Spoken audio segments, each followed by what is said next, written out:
ururada gurmad iyo guuleed oo ka dhisan magaalada Boorama oo ku midoobay dan wadaag ayaa raashin ugu deeqay 80 qof oo danyar ah oo ka mid ah ururka, waxaana halkaas ka hadlay gudida ururada iyo xubno kale oo ka tirsan ururka. waxaan maanta halkan iskugu nimidnay oo iskugu soo ururnay annagoo ah dalladaha dan wadaag gaar ahaan dallada gurmad iyo guuleed, annagoo ah dad walaalo ah ka kooban 200 oo qof. bisha Ramadaan ee barakaysan insha Allah annaga oo soo shaqaynaynay 2 sano sanadkii saddexaad ku jirna oo kaga jirna bishii saddexaad.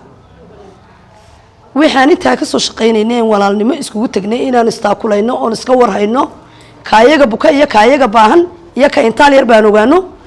annaga oo maanta halkan waxaan caawin karaynaa karaanka iyaga u dhignay caawimadan walaalaha iyaga ka kooban dawadaag intooda intaal yar oon doonayno inaan ku caawino wixii aan qaban karaynin u heli karaynin maanta ayaan iskugu nimidnay halkan bisha Ramadaan ee barakaysan inaan de qoysaskaas iska danyartaa han u dhigna raashin.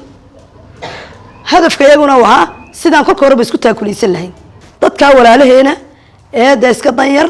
waxaan u sheegaynaa dadka Soomaaliyeed ama qurba joogaada ama qulqul joogaada wixii la isku dhamo dadka danta yar leh inaa hoos loo eego haday dawlad tahay iyo haday dadweyne tahayba waa inaa dadka danyartaa waqtigu u adag yahay dhulka abaaraha ka jira wallahi dadka in badan oo waxa jira daxaalkooga Ilaahay uu og yahay inaan intaas wax u qabano ayaan doonaynaa. cidii kale ee caawimo ku darsanaysaana ay ku darsato deewaana miisaanka xasanaadka Ilaahay ugu daro annagana Allah naga saa'id siiyo. waxaan nahay annagu dallada gurmad iyo guuleed ka kooban 200 oo qof gudoomiyowgoogu 20 arwaxiyeen.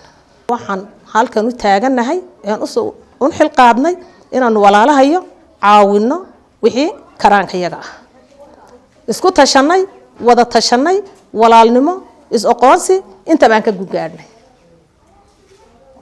hanan ku caawisanayno walaalahayaga han waxaysan bisha Ramadaan wixii karaankayaga aan helayno kana kooban 80 qof maanta intaanu hayno.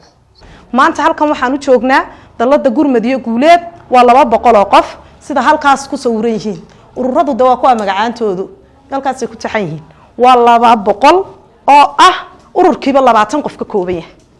ururkiiba 20 ka qof uu ka kooban yahay 20 kiiba 2 dumar ayaa halkan u joogo maqsinkan kareeyay ugu taliya soo dhex wareega arrimaha bulshada ay leeyihiin. gudoomiye baan aanu ahay, gudoomiye ku xigeen baa jira, xog hayin baa jira, arrimaha bulshada jirta. waxay sameeyeen hooyooyinka arrimaha bulshadu xaafadaha soo dhex maraan, waxay soo ogaadaan inta xanuunsanaysa inta aan waxba haysan. maanta waxay garteen 4 bilood bay lacag dhigteen, in badan ma soo dhigan.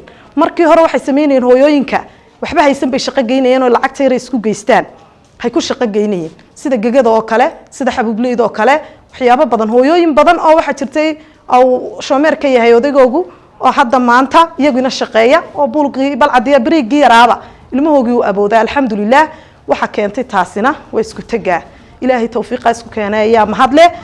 bacdeen imika maanta 4 bilood bay dhigteen lacagtan yar. hooyo kasta 10 kun bay keentay, ururba 200 kun buu keenay. waa bishii 10keegu 200 keenay. 8 milyan ay maanta halka iskugu geysteen iyo wixii kale haddana isku soo caawin kareen raashin ayay yiraahdeen haddaan 200 ee dallada gurmad iyo guuleed nahay. markii ay dhex mareen urur walba 8 qof bay ka soo qabteen. urur walba oo 20 ka koobnaaba 8 qof bay ka soo qabteen. 8 ugu liidatay markii aan isku geynay 10 meelood oo min 80 ayay noqotay. walaalkayga waxaysta ee hadday tahay ganacsate hadday tahay qurba joog ha arkaan walaalahooga danyartaa agoon baa xoog ugu liidata. qaar hooyadii aabuba ka dhinteen baa jira, qaar hooyadii waa inantii ka waalanto inantii xidhan tahay oo iyadii markay u bixi lahaydna inantii ka bixi kari weyday baa jirta. oon maanta halka ugu garanay wax dawlad oo maanta ku soo caawisay ma jirto, wax hay'ado oo maanta ku xidhan ma jiro, iyaga dhexdooda ayaa inta iska keenay. alxamdulillah maadaama oo iyagu maanta inta awoodeen waxaanan leenahay walaalaha iyaga Soomaaliyeed meel kasta oo ay joogaan iyo muslimkaba wixii ay ku soo tarsan karaan dadka agoonta ee danyarta inay ku soo tarsadaan. sidoo kale waxa halkaas ka hadashay isku duwaha wasaaradda shaqo-gelinta iyo arrimaha bulshada oo kala soo qayb gashay Asma Maxamed Jaamac. dalladaha noocana markii la abuurayay waxa loo abuurayay inay dadku fahmaan inay dhexdooda wax qabsan karaan oo ayna hay'adu wax ka sugin ama dawladda uun si khaas ah wax uga sugin waxaad moodaa in hadafkii laga lahaa uu hirgalay maadaama maantaba oo Ramadaan la galayo ay awoodeen inay 80 qof ama 80 qoys aan idhaahdee 80 qoys oo ka tirsan isla daladooda oo agoomo iyo iskugu jira danyarba siday inoo sheegeen hadayba maanta u awoodeen inay caawiyaan oo ay iftaarka siiyaan hadafkii laga lahaa daladaha danwadaag uu hirgalay waana ku hambalyeynaa cid walba isku hawshay khaasadan Nafis Network ka wasaaradda ahaan ururada waan isku xidhanahay mar walbana waan iska warhaynaa diyaarna baanu nahay inta in ka badan inaanu iska sii warhayno wax la qabano Nimca Umar Xuseen Boorama